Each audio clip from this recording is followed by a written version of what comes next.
So John Paul, can you tell us a wee bit more about your job and what it entails? So yeah, I mean my job, Scott, is really just to be at Celtic Park for Celtic fans to try and do the best that we possibly can to make sure that they're getting the service that they expect from the club, but equally if there are any particular issues that they want brought forward, that they don't feel that their voice is being heard, then generally speaking they'll direct that to me and I'll take that internally through the club, whether it's through the departments and the divisional heads or maybe beyond that onto the board of directors and the senior executive. But all the sort of major key issues that come up, then we try and make sure that they're addressed in some way so that fans feel as if they're getting a response. And what is the main kind of issues that fans bring to you? They vary from time to time. I think probably, as you can see here, we're in the standing section at Celtic Park now, so this was one for a number of years that kind of rumbled on, where we had fans at Celtic Park who were standing on a regular basis, which was putting a bit of strain on the club in terms of the safety certificate and the approvals that we needed from the safety advisory group within Glasgow City Council. So we worked together with fan groups to try and make this happen, and ultimately we did. So standing has been one that I think that was an issue. We've taken it on, we've accepted that probably something needed to be done that accommodated both the club and the fans, and we've done that. I think other things at the moment, if you think of away games and fan displays, that type of thing, although it's getting better, we still sort of sometimes find some obstacles and some hurdles, and really what we want is to be able to go to away games and allow our fan groups to go and set up early, put up a number of different displays, have the drums, and really try and create an atmosphere at away games as much as possible. So I'm hoping that more people will watch this and think, yeah, they would want that at their grounds. And is there anything from the Celtic hierarchy that they kind of want you to issue to Celtic fans on a weekly or monthly basis? I think generally speaking, I mean, the club obviously want to make sure that we're putting out positive messages in terms of supporting and backing the team, but equally safety is a big part of it as well. You know, this whole area was designed on the back of safety.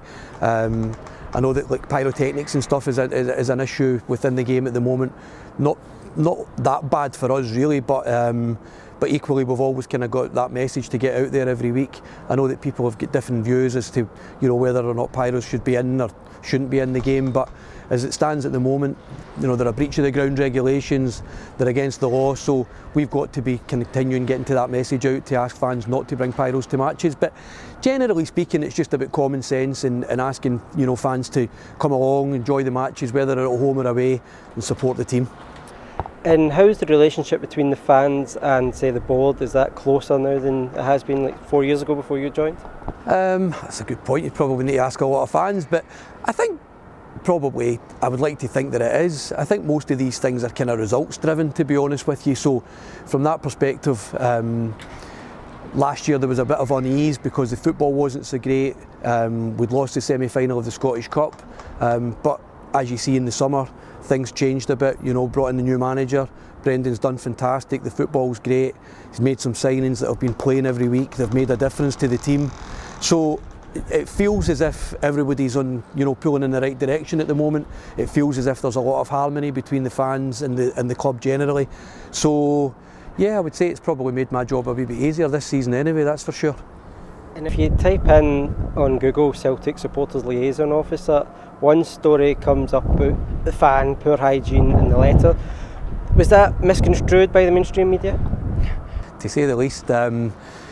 It was all very, very unfortunate how it all got reported in the media, but suffice to say, no, it wasn't reported accurately at all, and it related to a very, very small, well, it was one person specifically, and it was more of a kind of health issue than to be honest with you. But it was unfortunate, but maybe sometimes you don't always need to get the facts to get a good story, but it was a bit of a shame how it was reported, but not accurately.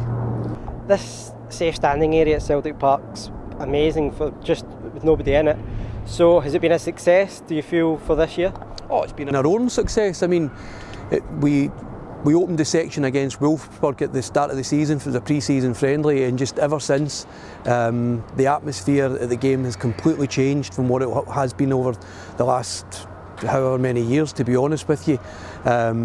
each week it just feels as if it's getting better and better. And with some fans up, Liverpool fans a few weeks ago when we played Kilmarnock here after we'd won the league, and they couldn't believe the atmosphere at the game. Considering the league had been won, the attendance was fantastic, sun was shining, and the section never stopped for the whole 90 minutes. But so it's been a fantastic success. We've had no issues with safety, no real issues in terms of overcrowding or any of the concerns that were raised previously. The atmosphere's been fantastic, and you know, you would love to see this hopefully one day being expanded, and you'd like to see it, you know, coming through in other football grounds throughout the UK. Do you think there would be any plans to maybe have another standing area at Celtic Park? I'd love to think so. I know there's no immediate plans at the moment. This has sort of all been done on the basis that we would see how the first year goes, but the demand remains high. We're, you know, pretty much sold out for every game. So you would like to think that as time goes on, and if that demand continues and things continue the way they've been going this season, then you'd like to think that in time there might be some more investment and we can expand on what we've got at the moment. And would you like to see more safe standing areas in Scotland? Yeah, definitely. I mean, you probably find that in most cases anyway, as visiting fans, our fans will stand at every game. You know, we play at Ibrox on Saturday, fans will stand behind the goal. We were at Hampden at the weekend, fans all stood.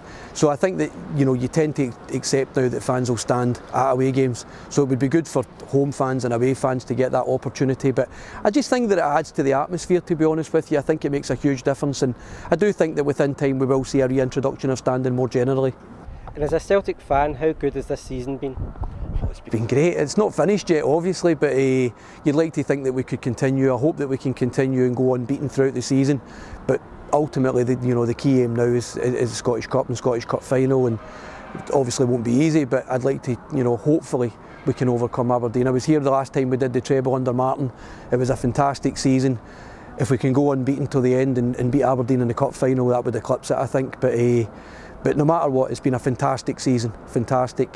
Hopefully it will continue next season.